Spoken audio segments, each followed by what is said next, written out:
Hi there, just a video about T20 finals day and whether it's still really relevant anymore, or whether it's slowly ghosting out of existence.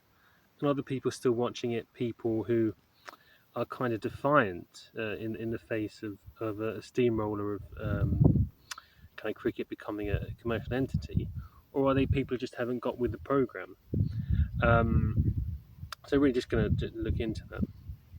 So firstly, I mean, I remember when the blast was invented, first T20 tournament in the world.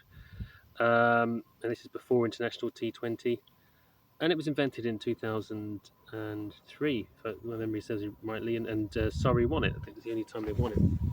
Now, um, the issue really is,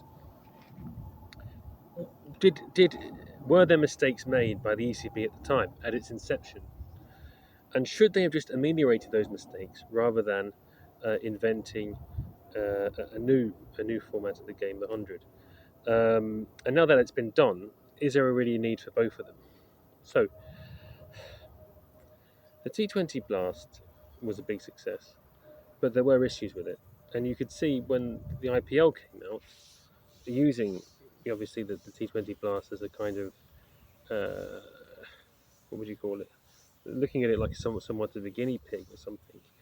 They kind of, it kind of improved upon it.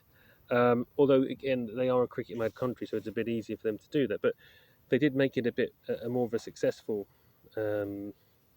successful product, if you want to use kind of business language for it. Now, when it when it became evident that the T20 Blast wasn't really fulfilling its potential in comparison to the IPL, obviously, but also the Big Bash, um, and you can argue about the other ones as well, but definitely not kind of fulfilling it in comparison to those two. Should the ECB have done more to kind of adapt it, evolve it, etc.? And when they kind of came up with the 100, should they have really tried to just change the blast into what became the 100, still have it as 20 overs, hopefully, rather than just invent something new?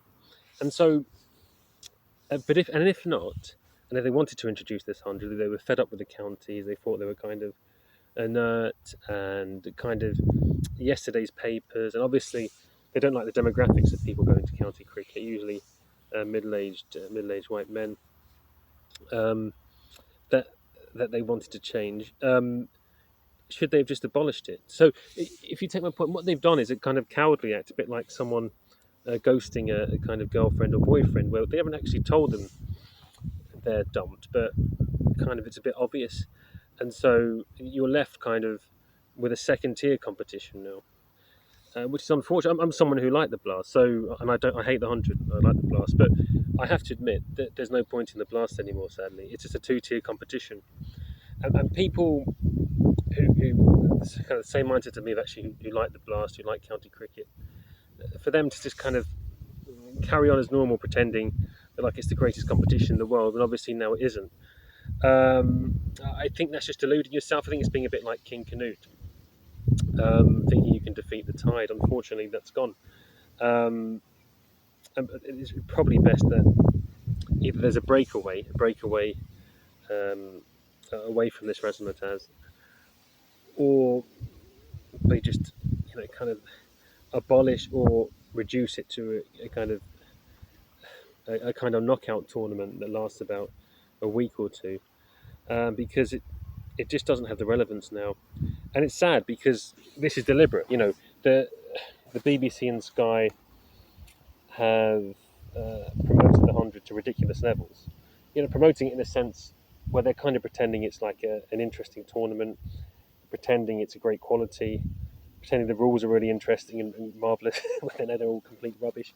But they're doing it. They're successfully changing people's mind and getting people to go, and they're undermining the blast. So for anyone who's been on Sky and BBC promoting the 100, to sit there with a straight face, commentating on the blast, pretending they're interested in it, or they have some affection for it, they're just liars. Because they participated in its downfall. And just because it still exists, it doesn't really mean it's the same. So it's a bit like a currency. Zimbabwe's currency, before the 2000s, it might have been the same currency, but it wasn't the same value. The coin or the notes didn't equate to the same amount of money. So you can't just say, well, I've got a Zimbabwean dollar or whatever. Um, now that was worth so kind of so much in 1999. So therefore, it's worth the same in 2010. It isn't, and I think that's the same with the T20 Blast, sadly. So I just wonder what the traditional cricket fan does. Do they? I suppose the question is, do they, like me, just say, "Well, look, it's over now. I'm not watching a second tier competition," or do they say, do they fight gamely on, even though realizing that it is a second tier competition, but just kind of out of spite watch it and pretend it's still an amazing tournament? I think that's a dilemma for a lot of them, and it's sad really because these are top guys. The people who watch county cricket are the kind of heartbeat of cricket in England.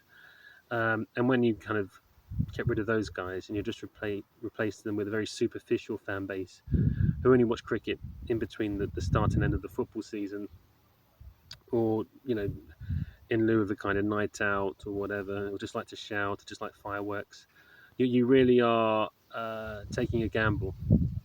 But there we go. That's a story for another video, I suppose. But yeah, so T20 Blast, does it still matter? And